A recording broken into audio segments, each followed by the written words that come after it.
दोस्तों, जो पार्टी सनातन का झंडा बुलंद करती घूमती थी, खुद को सबसे बड़ा राम भक्त बताती थी, दूसरों को सर्टिफिकेट बांटती थी उसकी सरकार में, उसके रहते हुए उसकी नाक के नीचे जो कुछ भी गोरख धंधा राम मंदिर में हुआ है वो अपने आप में हैरान करने वाला है। और जिस तरह से परतें खुल रही हैं, जिस तरह से खबरें निकलकर सामने आ रही हैं, खुलासे हो रहे हैं, वो आपके पैरों तले जमीन खिसका रहे होंगे। और इसी बीच एक और खुलासा मैं आपके सामने रखने जा रहा हूं। एक इंटरव्यू है जिसमें एक कर्मचारी बता रहा है कि इन्होंने, इन चंदा चोरों ने झाड़ू तक को नहीं बख्शा। जी हां, मंदिर में साफ सफाई के काम में आती है झाड़ू, उस झाड़ू को भी इन्होंने नहीं बख्शा, उसमें भी कमीशन खाया है। लालू प्रसाद यादव को बड़ा चिढ़ाते थे, उनके ऊपर बड़ा तंज कसते थे कि इन्होंने चारा घोटाला किया है, लेकिन यहां तो झाड़ू तक को नहीं बख्शा गया।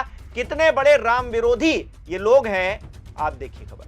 पैर दबवाते थे, झाड़ू में भी खाते थे कमीशन। एनडीटीवी पर राम मंदिर चढ़ावा चोरों पर पूर्व कर्मचारी के खुलासे।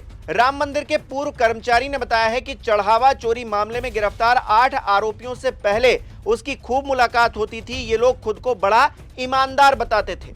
खबर में अंदर लिखा है, पूर्व कर्मचारी ने राम मंदिर परिसर में अनिल मिश्रा और गोपाल राव पर गुंडाई करने का आरोप लगाया। उसके मुताबिक ये लोग सभी कर्मचारियों को परेशान करते थे। उन्होंने अपने जानकारों और रिश्तेदारों को राम मंदिर परिसर में नौकरी पर लगवाया हुआ था। पूर्व कर्मचारी का कहना है कि ट्रस्ट के ये दोनों ही पदाधिकारी छोटी छोटी कंपनियों से कमीशन खाते थे। इनके जानकार और रिश्तेदार मंदिर परिसर में मजे करते थे। उसका आरोप है कि गोपाल राव और अनिल मिश्रा का बस चले तो वो पूरी अयोध्या पर कब्जा कर ले। हालांकि चंपत राय के बारे में कुछ भी कहने से इनकार करते हुए उसने कहा है कि उनको लेकर मेरी कोई भी शिकायत नहीं है। तो आप देख रहे हैं अनिल मिश्रा और गोपाल राव, इनकी भूमिका हमेशा से, शुरुआत से ही संदिग्ध नजर आ रही है, लेकिन मजाल है कि इन पर कोई आंच आए। आज तक इन पर कोई एक्शन हुआ है क्या? इन पर कोई एफआईआर हुई है क्या? और इन्होंने तो झाड़ू को भी नहीं बख्शा। उसकी कहानी भी देखिए। पूर्व कर्मचारी ने एनडीटीवी से इंटरव्यू में बताया है कि पेड़ जाली का भी निरीक्षण किया जाए तो उसमें नया लोहा लगा है या फिर पुराना लोहा लगा है। अगर झाड़ू की भी जांच की जाए तो पता चलेगा कि बाजार में ये 100, 150, 200 रुपए या बहुत ज्यादा 300 रुपए की आती होगी, लेकिन बिल 1500 से 2000 रुपए का होता है। ये पता तो चले कि कहां से कब से चोरी हो रही है। बहुत बड़ी बात कर्मचारी खोल रहा है। हालांकि उसने अपना फेस नहीं दिखाया है, इंटरव्यू में उसका फेस नहीं दिख रहा है, लेकिन जो खुलासे किए गए हैं कर्मचारी की तरफ से वो अपने आप में हैरत अंगेज कर देने वाले। दोस्तों, बहुत बड़ी बात है, इन्होंने झाड़ू तक को नहीं बख्शा। मतलब साफ सफाई के काम में आने वाली चीज पर भी कमीशन खाया है इन लोगों ने। कौन सी नाली का कीड़ा ये बनेंगे? क्योंकि कहा गया है जो भी चंदा चोरी करता है, जो धन है भगवान के नाम पर आया हुआ, उसको लूटता है, वो नाली का कीड़ा बनता है। तो कहां, कौन सी नाली में सड़ेंगे ये लोग, ये देखने के लिए शायद वक्त लगे, लेकिन फिलहाल के लिए सरकार इन पर कोई एक्शन नहीं ले रही है, ये दिख रहा है। इंटरव्यू में और भी बड़े खुलासे हुए हैं, देखिए दोस्तों। डॉक्टर अनिल मिश्रा और गोपाल राव का अगर बस चले तो ये लोग पूरी अयोध्या और हनुमानगढ़ी और ट्रस्ट को भी अपने कब्जे में ले। जिनके अलग अलग जमीनें ली हैं वो लोग भी रोते हैं। उनसे अगर पूछा जाए कि जो पैसा पास हुआ वो क्या आपको मिला या फिर नहीं मिला, आपको पता भी नहीं होगा कि इतना पैसा बनता है। पूर्व कर्मचारी ने बताया है कि उसके काम करने के दौरान चंपत राय तो यहाँ सिर्फ 2-3 बार ही आए। छोटी छोटी चीजों पर अनिल मिश्रा और गोपाल राव का ही सबसे ज्यादा हस्तक्षेप होता है। ये लोग छोटी कंपनियों को काम इसलिए देते हैं क्योंकि इनको जो है उनसे कमीशन मिलता है। बड़ी कंपनियों को ये काम क्यों नहीं दे रहे हैं, ये भी एक बड़ा सवाल खड़ा किया जा रहा है कर्मचारी की तरफ से। तो सवाल तो खड़े हो रहे हैं दोस्तों, खुलासे दर खुलासे भी हो रहे हैं। अभिषेक उपाध्याय ने तो पूरी कहानी खोल कर रख दी दोस्तों।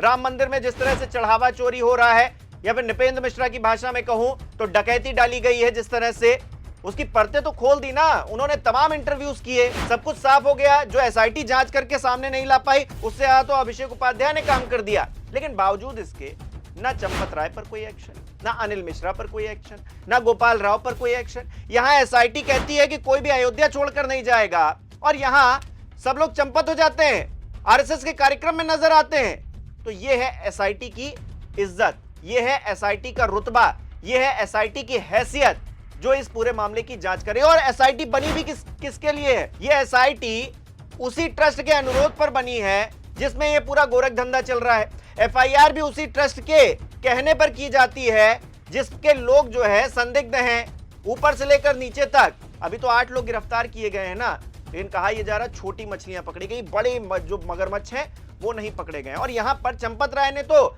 इस बात को स्वीकार कर लिया है कि उनकी गलती है। देखिए खबर, एनडीटीवी की ये खबर है, लिखा है अयोध्या पुलिस को दिए गए बयान में चंपत राय ने कहा, चढ़ावा चोरी में मेरी कोई भूमिका नहीं है। जैसे ही खबर मिली मैं सक्रिय हो गया और मेरे ही कहने पर आरोपियों को पकड़ा गया।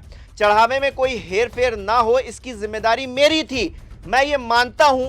तो चंपत राय ये मान रहे हैं अगर हेराफेरी हुई है तो उनकी जो निगरानी है उसमें कमी रही है, उनकी फॉल्ट है यहां पर, कम से कम ये तो मान रहे हैं। और दूसरी बात, जो झूठ पकड़ा गया है जिसे चंपत राय स्वीकार नहीं कर रहे हैं, वो झूठ ये है कि एक सीसीटीवी मिला है 4 तारीख का, 4 जून का ये सीसीटीवी बताया जा रहा है। और इस सीसीटीवी में वहीं 80 लाख रुपए करीब जो बताए गए हैं, जो बरामद किए गए हैं, वो ट्रस्ट ने पकड़े थे।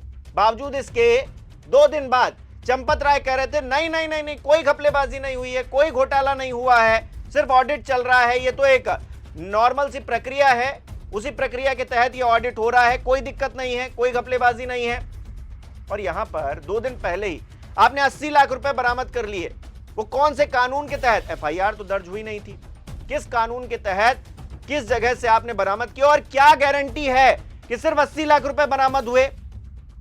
हो सकता है उससे ज्यादा 80 करोड़ रुपए बरामद हुए हो और आप सिर्फ 80 लाख की बात कर रहे हैं। एसआईटी तो बाद में बनी ना, एसआईटी ने तो बाद में जांच की, लेकिन ये जो रुपए बरामद हुए ये तो पहले ही हो गए थे। शिकायत पहले क्यों नहीं की गई? क्यों चंपत राय कह रहे थे सब कुछ ठीक है, सब कुछ चंगा है? उनको क्या लग रहा था कि मामला दब जाएगा? इधर सरकार कहेगी जय श्री राम, योगी जी कहेंगे अखिलेश यादव सबसे बड़े अधर्मी हैं, कांग्रेस पार्टी सबसे बड़ी राम विरोधी है, बस ये कहकर बात बन जाएगी। चंपत राय को लग रहा था क्या? लेकिन धीरे धीरे तार खुले, धीरे धीरे करके पोल खुलती गई और अब क्या है, चंपत राय जी मुंह छिपाते घूम रहे हैं। छिपाना पड़ेगा, स्वीकार वो कर रहे हैं कि उनकी भूमिका भले ही इस चंदा चोरी में नहीं थी, लेकिन उनकी जो निगरानी थी उसमें कमी थी। अब अगर ऊपर वाला ही निगरानी सही से नहीं करेगा तो नीचे वाले तो खाएंगे ही, तो जिम्मेदारी तो उनकी भी बनती है, जेल तो उनको भी जाना चाहिए, भले ही 1 हफ्ते के लिए जेल जाएं, जिम्मेदारी तो उनकी भी तय होनी चाहिए कि नहीं होनी चाहिए, वो बच जाएंगे। और जिस तरह से ये खुलासे हो रहे हैं, अनिल मिश्रा और गोपाल राव जिस तरह से संदिग्ध नजर आ रहे हैं, कोई कार्रवाई नहीं हुई है अभी तक। और यहां बताया जा रहा है इन्होंने झाड़ू तक को नहीं छोड़ा दोस्तों। मतलब बेशर्मी की, बेहयाई की, इससे बड़ी क्या मिसाल हो सकती है? मतलब राम तो चरित्रवान है ना, लेकिन ये सब चरित्रहीन नजर आ रहे हैं। मतलब झाड़ू तक को नहीं छोड़ा, उसमें भी कमीशन, छोटी छोटी चीजों में कमीशन, चंदा खा रहे थे। वहां बताया गया ना कि अनिल मिश्रा तो 40% कमीशन लेते थे जो निर्माण कार्य होते थे। मतलब हद हो गई, निर्माण कार्य राम मंदिर बन रहा है उसमें भी घूसखोरी चल रही है, 40% किसी और को चाहिए, उनकी जेब में जा रहा है। मतलब बस एक ही बात कहूंगा कि इनसे बड़ा जो है राम विरोधी कोई है नहीं। इन्होंने जो कुछ किया है उसका जो है हिसाब किताब अब राम जी ही करेंगे, मुझे तो ऐसा लग रहा है। आपको क्या लग रहा है कमेंट करके जरूर बताइएगा। इस वीडियो को लाइक करना, शेयर करना मत भूलिएगा। मेरे चैनल को सब्सक्राइब नहीं किया तो वो भी जरूर कीजिएगा। आप हमें सहयोग भी कर सकते हैं ज्वाइन बटन पर क्लिक करके। बहुत बहुत धन्यवाद।